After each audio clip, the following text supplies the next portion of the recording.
Hey YouTube, how's it going? Welcome back to Imperium Gaming. In today's video, we're back in medieval Bohemia, and we'll be discussing why the Milanese and Italian armor pieces are my favorites in Kingdom Come Deliverance, from both a gameplay and historical perspective. Let's get started. The clothing and armor system in Kingdom Come Deliverance is incredible, and with dozens of named armor pieces, the possibilities of customization are endless. I'm sure many of you are familiar with Dare to Game, whose channel I highly recommend by the way, and his very own armor and weapon guide series. In one particular video, he ranks the top 6 suits of plate armor in Kingdom Come Deliverance, with the Milanese variant coming in at number 4, beating the Warhorse and Nuremberg armor sets, and just behind the Magdeburg, Lords of Lipa, and House of Zuul armor sets. The Milanese/Italian armor pieces are by no means bad, and they put up respectable numbers in combat, but they're not the standout best statistical options in the game. So why do I opt to use an in-game lesser quality armor set? This shouldn't come as a surprise, especially if you're familiar with my channel, but the answer lies in history and the real-world dominance and ubiquity of Milanese armor and weapons in medieval and Renaissance Europe. Historically speaking, when it comes to master armorers and top-quality armor, look no further than the Lombard city of Milan, from the 13th to the 16th centuries. Milan, which is firmly situated in a favorable geopolitical position in the fertile Po Valley, screened by the Alps to the north, and with good access to mineral resources and transalpine trade routes, among other things, was one of the leading producers of arms and armor in the medieval and Renaissance periods, able to grow and sustain its dominance in the manufacture and trade of arms and armor from as early as the 13th century. In 1288, Bonvesino della Riva writes in his own De Magnalibus Urbis Mediolani about the marvels of the northern Italian city.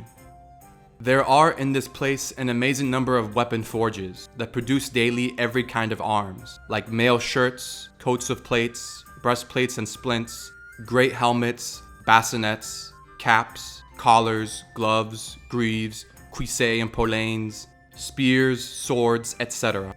They are all made from hardened and polished steel, gleaming like mirrors. There are shield makers who manufacture shields and other weapons in incredible numbers.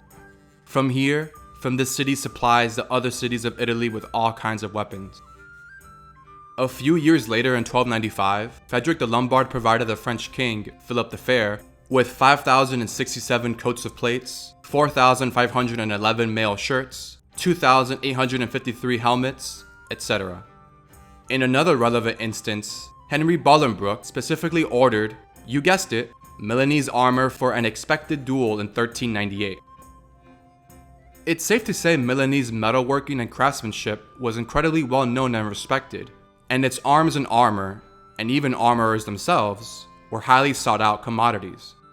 In fact, there are a number of Milanese arms and armor shops abroad, in places such as Avignon, Rome, Tours, and Barcelona, to name a few, and in some cases, the craftsmen themselves were hired on contractual bases in foreign cities and courts. Of course, Milan, and northern Italy in general, wasn't the only arms and armor superpower in medieval and Renaissance Europe. The Bavarian cities of Nuremberg and Augsburg, for example, were also well-known centers of arms and armor manufacture and commerce. This is a neat detail in Kingdom Come Deliverance, with a great number of named armor pieces reflecting this historical fact. So if Milan wasn't the sole mass and qualitative producer of medieval arms and armor, why are the Milanese and Italian variants my favorites in the game? I could have very easily preferred the named German armor pieces of Nuremberg and Augsburg.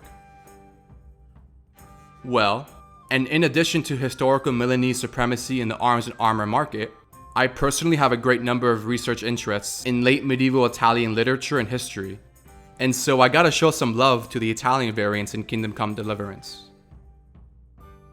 Thanks for watching, and for more on your favorite historical games, stay tuned with Imperium Gaming on YouTube and Twitter. Thanks again, and until next time.